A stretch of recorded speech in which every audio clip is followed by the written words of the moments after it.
A Bible-based church. I've heard people say that they attend a Bible-based church and say it as with pride that they go to a Bible-based church.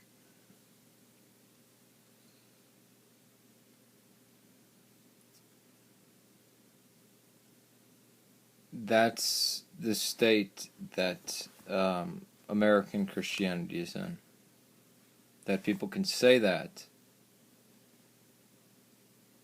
and think that a church that's based on the Bible is a good thing, or Christian, or something that the apostles would have. The apostles wouldn't have liked it. They wouldn't have tolerated it. They would have actively condemned such things. The blood soaked into the ground, the death of Christ, burial, resurrection, the martyrdom of all the apostles, the hundreds of thousands of martyrs afterwards for hundreds of years at the hands of pagans, at the hands of Jewish mobs, at the hands of Muslims, at the hands of, just to keep the church started at Pentecost alive. And out of this, and out of so much blood poured into the soil, even before the rise of Islam, you had the Nero persecution, you had Trajan, you had Domitian, Diocletian was the worst. You had a resurgence under Maxentius and Licentius. And then you had the last beginnings of a persecution under the Julian the Apostate. But under Diocletian, it was hundreds of thousands that died. Any revisionist that tries to say, oh, it was only tens of thousands that died, no. That's revisionism. That's like people saying the Holocaust didn't exist. All that blood poured into the soil. And these writers, these people who are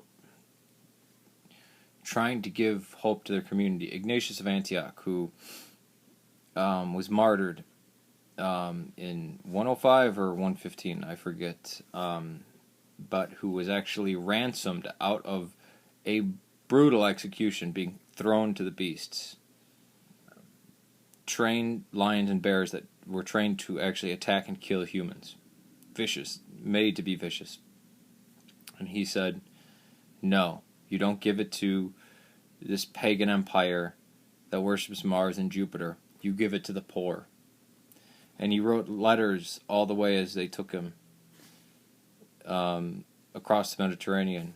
And when he stood before it, he said, yeah, I'm a follower of Christ. And there's only one God, and I will not appease any of your idols or statues. And he was brutally martyred. And countless of the people who sometimes get the title church fathers, because we still have the writings, poured blood into the soil,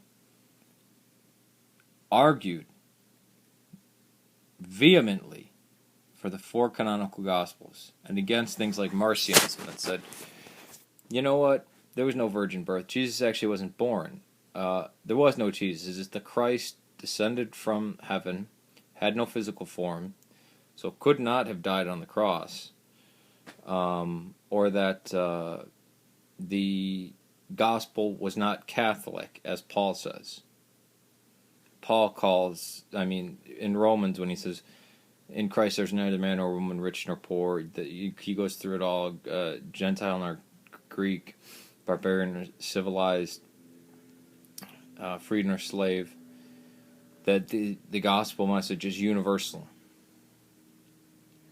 the church is universal for everyone.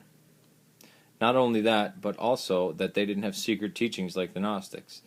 That one disciple didn't get a special message. That all the disciples would have taught the same message. That the gospel was apparent and known by all the apostles after the resurrection, definitely post-Pentecost. That's what the word Catholic means. You say Catholic, people freak out, and they think of the year 1500, which is 1500 years, 15 centuries, or at least 14 centuries after this whole thing began. They freak out and they think of that, and the Catholic Bible is the 27-book New Testament. There were versions in Antioch that rejected, well, the East rejected the reading of the Apocalypse of John completely.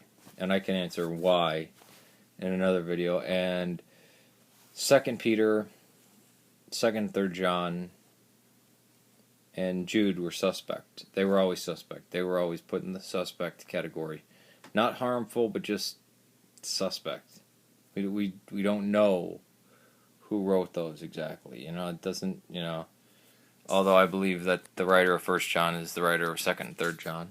I didn't before, but I do now. But yeah, people like Irenaeus of Lyon, who argued against Gnosticism and Judaizers as well, and Marcionites. He's the one that talks about he names the 4 Gospels. That we have Matthew, Mark, Luke, and John. Listen to these. These contain the gospel message. And the endorsement of Paul and keeping Paul alive so that the Judaizers don't, take over. And it took a lot of blood to be poured in that soil. And it's not until the late 4th, early 5th century that you actually get codices, something that looks like books of the New Testament. Some of them had Didache, some of them had the Epistle of Barnabas, some of them are missing, 2 Peter. But eventually, the Western Latin Rite got to the form of the New Testament that is now popular, which are the oldest scriptures from the Christian church, or the church.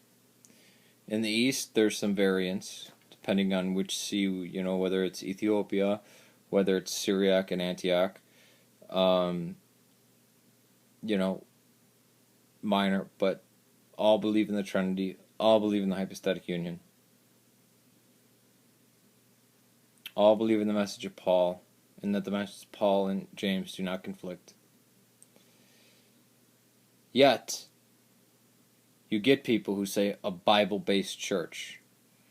The church existed before anything in the New Testament was written. Who do you think Paul was writing his epistles to? Who do you think was writing the Gospels? Those were people who were active members inside the church. Who do you think kept on to these scriptures for over 3 centuries when they were outlawed and to be burned on sight, and people paid with their lives to keep them around? And who do you think said, these books are in, these books are out? It was the church. I mean, do you think we should have a thing like Thomas, the sayings of Thomas in the New Testament canon, where Jesus turns to Mary Magdalene and says, too bad that you're a female because you can't get into heaven, but don't worry, I'll turn you into a man so you can actually get into heaven.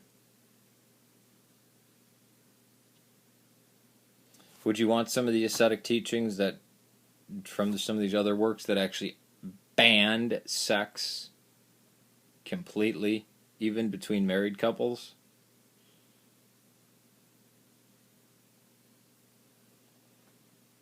Would you want it to be an article of faith to deny the death, burial, and resurrection?